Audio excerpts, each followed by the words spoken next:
débit est une notion importante pour comprendre un cours d'eau. Il permet à la fois de connaître la quantité d'eau disponible pour les humains et pour les êtres vivants de la rivière, mais également de dimensionner l'aléa inondation qui peut générer du risque pour les habitants. Un débit, c'est un volume qui passe par une unité de temps. Alors pour mesurer ce type de truc, mesurer le temps, c'est facile. Il suffit d'un chronomètre. La difficulté, c'est arriver à, justement, à mesurer le volume qui passe dans cette unité de temps. Bon, concrètement, dans une rivière, c'est pas possible. Donc il va falloir qu'on trouve une technique pour avoir une idée du volume sans mesurer le volume. Et c'est à ce moment-là qu'on utilise un traceur. Là, on va utiliser un traceur salin, c'est-à-dire du sel, parce qu'il y a une relation simple entre la conductivité électrique de l'eau et sa concentration en sel. Donc le principe, c'est très simple. C'est deux équations qui sont de niveau collège. Donc le débit, je te l'ai dit, c'est le volume par unité de temps. Et c'est la concentration, qui est une masse divisée par un volume. Et tu vois que la notion de volume, elle revient à chaque fois. Pour commencer, nous devons évaluer le débit de la rivière. Cette évaluation nous permettra de connaître la masse de sel nécessaire pour réaliser notre mesure.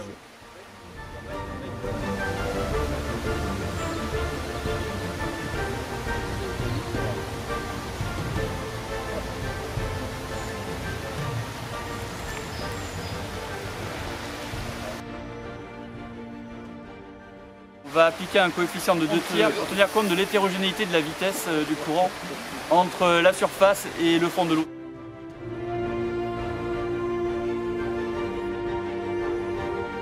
Enfin, pour connaître le débit, on va multiplier la vitesse du courant exprimée en mètres par seconde par la section de la rivière qu'il traverse exprimée en mètres carrés.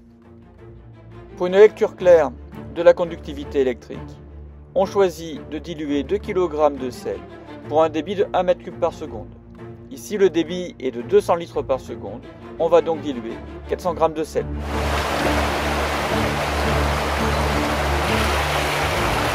Et voilà, valide. Une trentaine de mètres en amont du point de mesure, une première équipe est chargée de réaliser la saumure. L'intégralité du sel doit être dissous dans l'eau et on utilise donc des récipients qui ont un grand volume.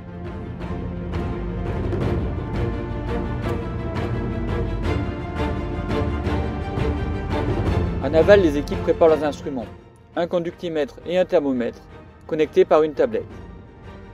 Et on va choisir un taux d'échantillonnage de 1 Hz, c'est-à-dire une mesure par seconde. Injection! Au moment de l'injection de la saumure, le chronomètre est lancé. Le nuage salin commence alors sa course le long de la rivière. En parallèle de la mesure au conductimètre, un autre opérateur prélève toutes les 5 secondes un même volume d'eau dans un seau propre. Dès que le nuage salin arrive au niveau du conductimètre, on remarque une élévation de la conductivité électrique de la rivière. La mesure va se poursuivre jusqu'à ce que la conductivité électrique de l'eau revienne à la conductivité initiale de la rivière. De retour en classe, on peut tracer le diagramme à l'aide d'un logiciel tableur comme Excel. On définit graphiquement les points TI et TF avant et après le pic, qui ont la même conductivité électrique. On calcule T, l'intervalle entre TI et TF. On note la conductivité initiale, qui correspond à la conductivité que l'on trouve en TI et TF. Puis on calcule la conductivité moyenne entre ces deux points. Reste à convertir les conductivités électriques en concentration de NaCl. Pour cela, il suffit de diviser par 2.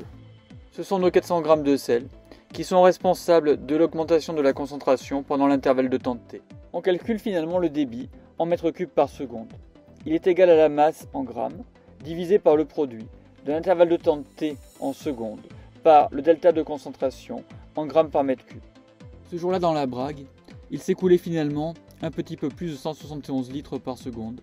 Cette quantité d'eau était disponible à la fois pour les humains et pour la faune piscicole.